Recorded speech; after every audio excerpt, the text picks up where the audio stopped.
बेला गांव की पावन धरती पे आज रोड के दोनों साइड मेन मार्केट में नाली निर्माण के भूमि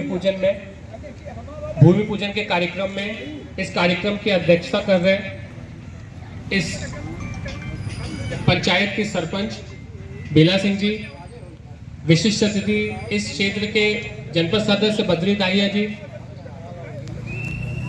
मेरे पिताजी के साथी रहे विधायक प्रतिनिधि प्रकाश सिंह जी, प्रकाश दादा, रामपुर से चल के आए मेरे साथ विधायक प्रतिनिधि विद्याधर तिवारी जी, हमारे मंडल अध्यक्ष जितेंद्र मिश्रा जी, ककलपुर से आए हेतलाल प्यासी जी, मेरे भाई और ओबीसी मोर्चा के महामंत्री केवी सिंह जी, अभिषेक सिंह एवं बेला गांव से आए सभी जनता जनार्दन का, माताओं बहनों का मैं बहुत बहुत स्वागत वंदन अभिनंदन करता हूं। मैं आपसे एक चीज़ कहना चाहूँगा कि हम लोग चुनाव जीत के हम लोग को 5 साल का कार्यकाल मिलता है काम करने के लिए, लेकिन मेरा दुर्भाग्य था कि जैसे ही चुनाव हम जीत के आए हम लोग विपक्ष में बैठे। सरकार कांग्रेस की रही 18 महीने 1.5 साल।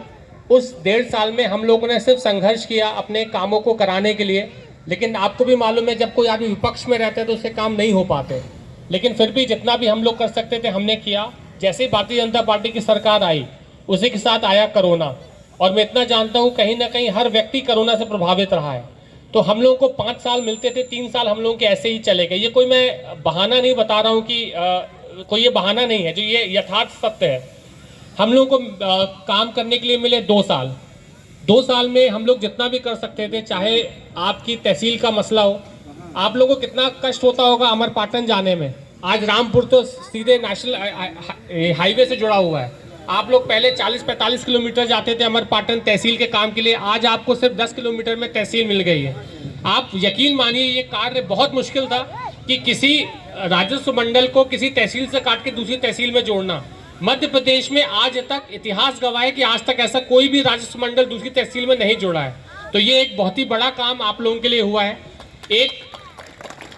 एक और लोग बात करते हैं कि जो पंचायत जो अपना ब्लॉक है वो कब कट कर आएगा रामपुर में, ताकि जो हमारी 24 पंचायतें हैं, 24 सरपंच हैं, अमरपाटन की जगह उनको भी रामपुर आने का मौका कब मिलेगा।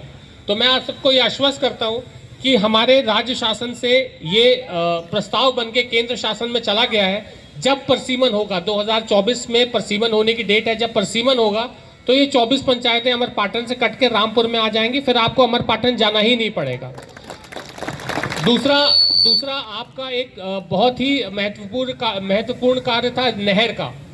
नहर, मेरे पिताजी जब राज्य मंत्री थे इरिगेशन के, सिंचाई विभाग के, तो हम लोग ने एक बेला बहुती के नाम से एक योजना मंजूर कराई थी, बेला बहुती के नाम से, जिसमें बाणसागर का पानी आना था। लेकिन ठेकेदार के निष्क्रियता के कारण वो कार्य पूरा नहीं हो पाया। वो ठेकेदार काम छोड़ के चला गया। मैं लगातार सीएम साहब से मिलता रहा कि मेरे क्षेत्र की एक तरफ का पूरा हिस्सा सूखा रहता है, वहाँ पे सिंचाई का कोई साधन नहीं है, तो इसको पुनर्टेंडर कराया जाए। तो मुझे आपको बताते हुए बहुत हर्ष हो रहा है, बहुत गर्व हो रहा है कि पिछले 2 जनवरी को वो टेंडर फ्लोट कर दिया गया है, मतलब वो टेंडर निकल गया है। बहुत जल्दी किसी ठेकेदार को वो टेंडर मिलेगा और ये काम, नहर का काम बहुत ही अतिशीघ्र शुरू होगा। और पहले ये बाणसागर से जुड़ा हुआ था। बाणसागर जब डैम बना था तो उसकी नीति थी कि एक पर्टिकुलर रकबे को उसको सिंचित करना था, लेकिन क्योंकि नहर की बहुत ज़्यादा चारों तरफ बन गई है, तो वो मतलब जितना उसको पानी देना चाहिए उससे ज़्यादा पानी बाणसागर से लिया जा रहा था। तो ये आपका बहुती कनाल जो है, ये बेला बहुती जो है, इसको हम लोगों ने नर्मदा नदी से जुड़वाया है।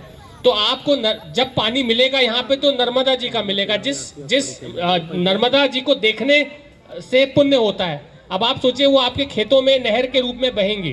तो ये एक बहुत अच्छा कार्य है और मैं आपको आश्वस्त करता हूँ, एकदम भरोसा दिलाता हूँ कि 100%, अगर आपको कोई गुमराह भी करे कि ये सब चुनावी वादे, ऐसा कुछ भी नहीं है। आप सोचिए चुनाव तो 2023 नवंबर में है, उसके पहले ये रोड, इसका नहर खुदना शुरू हो जाएगी। ये मैं आपको आश्वस्त करता हूँ। दूसरा मैं आपसे ये कहना चाहूँगा कि हम लोगों ने रामपुर में अभी एक सिविल हॉस्पिटल 100 बिस्तरी क्योंकि हमारे यहाँ पहले 30 बिस्तरी अस्पताल था, 100 बिस्तरी अस्पताल 30 करोड़ रुपए का मंजूर कराया है। मैं प्रयास ये करूंगा कि माननीय मुख्यमंत्री जी को बुला के उसका भूमि पूजन कराऊं। अब आपके लिए बेला के लिए रीवा और रामपुर दोनों लगभग बराबर है, लेकिन रामपुर में सिविल हॉस्पिटल हो जाने से वहाँ पे सिटी स्कैन मशीन, आपका अल्ट्रासाउंड, आपका इलेक्ट्रॉनिक एक्सरे, जो भी जांचें होती हैं, और वहाँ पे सिविल सर्जन बैठेगा, तो सारी सुविधा आपको रामपुर में भी मिलने लगेंगी। ये इसका भूमि पूजन जल्दी होगा। दूसरा, एक ITI कॉलेज का भूमि पूजन अभी हम लोग ने 2-3 दिन पहले किया है। वो 13 करोड़ का ITI कॉलेज है। क्योंकि क्या है, जब आदमी एक मध्यम वर्गीय परिवार के लड़के जो होते हैं, जो अपने बच्चों को बाहर नहीं भेज सकते पढ़ाई के लिए, उनके लिए ITI कॉलेज बहुत महत्वपूर्ण होता है।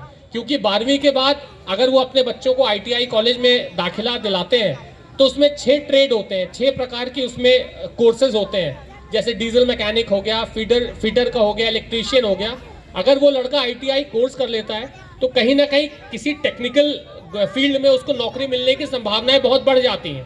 क्योंकि आजकल जब नौकरी की रिक्रूटमेंट निकलती है, नौकरी की जब भर्तियां निकलती हैं, तो सबसे पहले पूछा जाता है कि लड़का ITI है कि नहीं है। तो एक अब आपको बाहर अमरपाटन, सतना, रीवा नहीं जाना पड़ेगा। अपने रामपुर में ही नगर पंचायत के अंदर ही एक बहुत बड़ी बिल्डिंग बनने वाली है 13 करोड़ की, और उससे आप छोटे मोटे उद्योग, छोटे मोटे दुकान भी ITI करने के बाद डाल सकते हैं। जैसे डीजल मैकेनिक हो गया, इलेक्ट्रीशियन हो गया। तो मैं आपको आश्वस्त करता हूँ कि जिस तरह से मेरे परिवार ने शुरू से क्षेत्र के लिए काम किया है, मैं उसी तेजी से, बल्कि कोशिश करता हूं कि और तेजी से मैं बढ़ के रामपुर की जनता का काम करूं। देखिए, मेरे पास भगवान का दिया हुआ सब कुछ है।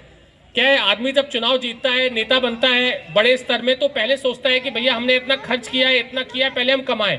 तो आपके लिए, मेरे लिए ये अच्छा है कि भगवान ने मुझे सब कुछ दिया है, मुझे किसी से कुछ लेने की जरूरत नहीं है। मैं सिर्फ आपको दूंगा, आपसे लूंगा नहीं। लेने के नाम पे सिर्फ 5 साल में एक बार आपसे वोट लूंगा।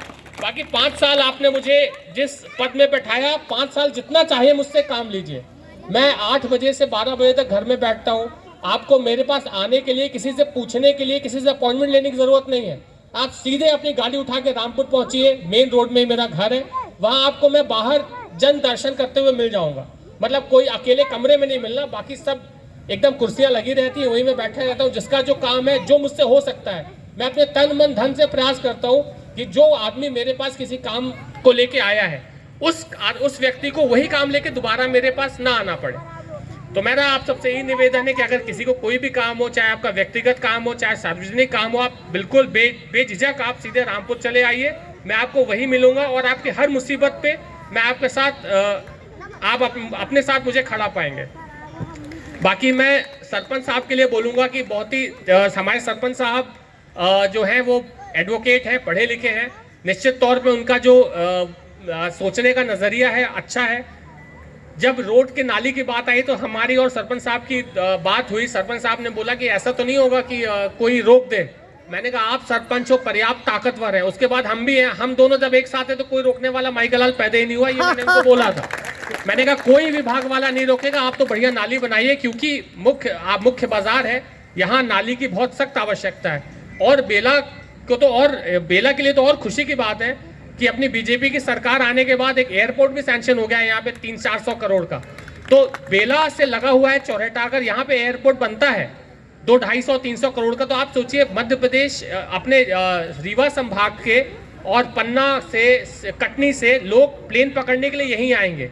जब वो यहाँ पूरी पब्लिक यहीं आएगी प्लेन पकड़ने के लिए, जो विकास होगा, जो लोगों की दुकानें होंगी, छोटे मोटे व्यापार होंगे, वो सब बहुत तेजी से चल पड़ेंगे।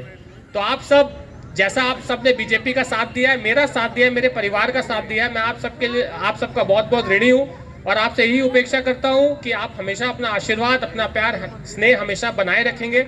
बाकी ये बहुत जल्दी सरपंच साहब के बनने के बाद बहुत जल्दी ये दूसरा कार्यक्रम है। एक कार्यक्रम जो इसके पहले हुआ था वो भी बहुत शानदार कार्यक्रम था, ये भी बहुत शानदार है। तो मैं सरपंच साहब को बहुत बहुत धन्यवाद देना चाहूँगा। और बेला की जनता, आप सब आए, आप सब ने समय दिया इस कार्यक्रम के लिए, आप सबका बहुत बहुत धन्यवाद। जय हिंद, जय भारत।